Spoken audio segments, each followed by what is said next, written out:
તો હવે નજર કરીએ સુપરફાસ્ટ સમાચારો પર। રાજ્યમાં કોરોનાના કેસમાં સતત વધારો। છેલ્લા 24 કલાકમાં કોરોનાના નવા 223 કેસ નોંધાયા। હાલ કોરોનાના 1227 એક્ટિવ કેસ તો 23 દર્દીઓ હોસ્પિટલમાં સારવાર હેઠળ। 1204 દર્દીઓ ઓપીડી બેઝ સારવાર હેઠળ। સચિન રઘુવંશીએ કહ્યું કે સોનમે 7 પરિવારોને બરબાદ કર્યા। સોનમ સામે કડક કાર્યવાહી થવી જોઈએ। સોનમના પરિવારજનોની પણ પૂછપરછ થવી જોઈએ। જેઠ મહિનાની પૂનમને લઈને ઉત્તર પ્રદેશના પ્રયાગરાજમાં ભક્તોની ભીડ ઉમટી। ગંગા નદીમાં ડૂબકી લગાવી હજારો ભક્તોએ ધન્યતા અનુભવી।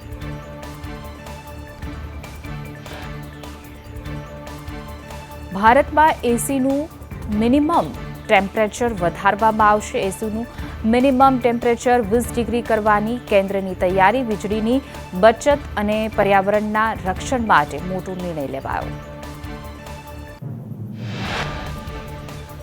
એસીના ટેમ્પરેચરનું સ્ટાન્ડર્ડાઇઝેશન બદલવામાં આવશે। આગામી દિવસોમાં એસીનું તાપમાન 20 ડિગ્રીથી ઓછું અને 28 ડિગ્રીથી વધુ નહીં થઈ શકે। હાલ એસીનું મિનિમમ ટેમ્પરેચર 16 ડિગ્રી અને મહત્તમ તાપમાન 30 ડિગ્રી છે।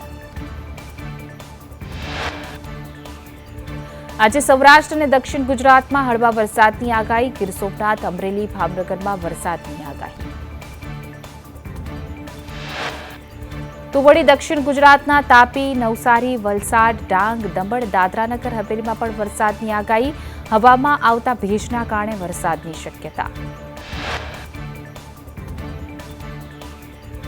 રાજ્યમાં ગ્રામ પંચાયતની ચૂંટણીનો ધમધમાટ શરૂ છે। આજે ઉમેદવારોના ફોર્મ પરત ખેંચવાનો અંતિમ દિવસ છે। સાંજ સુધી ચૂંટણીને લઈને ચિત્ર થશે સ્પષ્ટ। 4564 ગ્રામ પંચાયતોમાં 17728 ફોર્મ ભરાયા। ગ્રામ પંચાયતના સભ્ય માટે 64,714 ફોર્મ ભરાયા છે। 3,526 પંચાયતોમાં પેટા ચૂંટણી યોજાશે। 22 જૂને ગ્રામ પંચાયતોની ચૂંટણી માટે મતદાન તો 25 જૂને મતગણતરી હાથ ધરવામાં આવશે।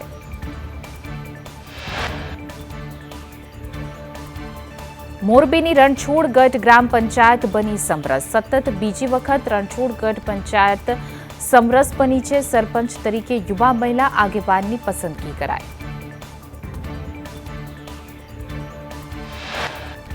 એતલ સુરેલા બન્યા ગામના સૌથી યુવા સરપંચ। ગામમાં પીવાના પાણીની વર્ષો જૂની સમસ્યા, સ્ટ્રીટ લાઇટ સહિતની સુવિધા ઊભી કરવાનો રહેશે પ્રયાસ। થાનગઢની જામવાડી ગ્રામ પંચાયત સમરસ બની છે। જામવાડીમાં સરપંચ પદે મહિલાની વરણી કરાઈ। 2000થી પણ વધુ લોકોની વસ્તી ધરાવતું ગામ બન્યું સમરસ। છેલ્લી 3 ટર્મથી ગ્રામ પંચાયત સમરસ બને છે। નવસારીના આસણા ગામમાં ગ્રામ પંચાયત ચૂંટણીને લઈને અડધી રાત્રે હોબાળો થયો। તલાટી મંત્રીએ મોડી રાત્રે સભ્યોના ઉમેદવારી ફોર્મ રદ કરતા મામલો ગરમાયો। નિયમો નેવે મૂકી અડધી રાત્રે નોટિસ આપવાનો પ્રયાસ। ગોંડલમાં યોજાનાર દલિત સમાજનું મહાસંમેલન મોકૂફ રહ્યું। દલિત સમાજની માંગણી પૂર્ણ થતા આંદોલન મોકૂફ રહ્યું। દલિત સમાજના આગેવાનો સાથે પોલીસે બેઠક યોજી। માંગણીઓ અંગે લેખિત બાંહેધરી આપતા આંદોલન મોકૂફ રહ્યું। દલિત સમાજના એડવોકેટ દિનેશ પાતર મુદ્દે હતું આંદોલન। દિનેશ પાતર પર ખોટા કેસનો દલિત સમાજે કર્યો હતો આક્ષેપ। ભગવાન જગન્નાથજી, બહેન સુભદ્રા અને ભાઈ બલભદ્રનો જળાભિષેક કરાયો। સાબરમતી નદીમાં ભૂદરના આરેથી લવાયેલા 108 કળશથી ભગવાનનો જળાભિષેક કરાયો તો સાથે જ ભગવાનનો દૂધ અને કેસરથી પણ અભિષેક કરાયો। તો અમદાવાદમાં રંગે ચંગે ભગવાન જગન્નાથજીની જળયાત્રા નીકળી હતી। ગજરાજ, બળદગાડા અને ઘોડા જળયાત્રામાં જોડાયા। જળયાત્રામાં વિવિધ અખાડાઓએ કરતબો કરી લોકોને મંત્રમુગ્ધ કર્યા હતા તો મહિલાઓની અનેક ભજન મંડળીઓથી જળયાત્રા શોભી ઉઠી હતી। અમદાવાદમાં જગન્નાથ મંદિરમાં છવાયો ભક્તિમય માહોલ। જળયાત્રા નિમિત્તે મંદિરમાં ભંડારાનું પણ આયોજન। દેશભરથી આવેલા સાધુ સંતો મહંતો માટે વિશેષ ભંડારો। જળયાત્રા નિમિત્તે કાળી રોટી ધોળી દાળનો મહાપ્રસાદ. ભંડારામાં ભગવાનના અતિ પ્રિય માલપુવાનો પણ પ્રસાદ. પૂનમના દિવસે દ્વારકામાં ભક્તોનું ઘોડાપૂર ઉમટ્યું. ભગવાન દ્વારકાધીશના દર્શન માટે લાંબી કતારો લાગી. દ્વારકા મંદિરે ચુસ્ત પોલીસ બંદોબસ્ત ગોઠવાયો. દ્વારકાધીશ જગત મંદિરમાં યોજાયો જ્યેષ્ઠાભિષેક મહોત્સવ. શ્રીજીને આમરસ અને અઘોરકુંડના પવિત્ર જળથી અભિષેક કરાયો. અરવલ્લીના શામળિયાજીમાં ભક્તોની ભારે ભીડ ઉમટી છે. પૂર્ણિમાને લઈને શામળિયાને કરાયો છે અનોખો શણગાર. ખાસ તૈયાર કરાયેલા વાઘા ભગવાનને અર્પણ કરાયા. ઠાકોરજીને સોનાના આભૂષણોનો શણગાર કરાયો છે. શણગાર આરતીનો હજારો ભક્તોએ લાભ લીધો.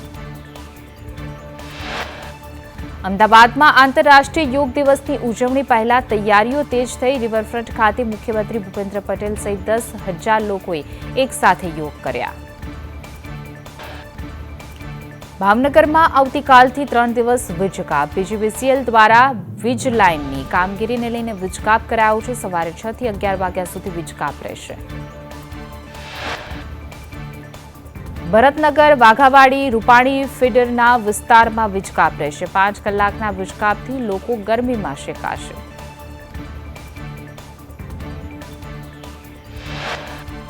ભાવનગરમાં વધુ એક ફ્લાઇટ બંધ કરાય છે. ભાવનગરથી મુંબઈ પૂનાની ફ્લાઇટ બંધ થઈ. ઉડાન સ્કીમનો સમયગાળો પૂરો થતા ફ્લાઇટ બંધ કરાય છે. સ્પાઇસજેટ એરલાઇન્સ દ્વારા કરાતું હતું સંચાલન.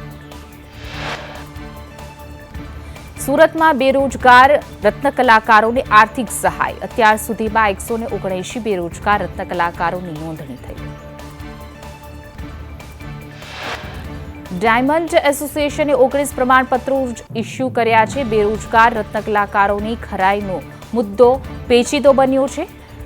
કચેરીમાં એક પણ બેરોજગાર રત્નકલાકારોની નોંધણી ન થઈ.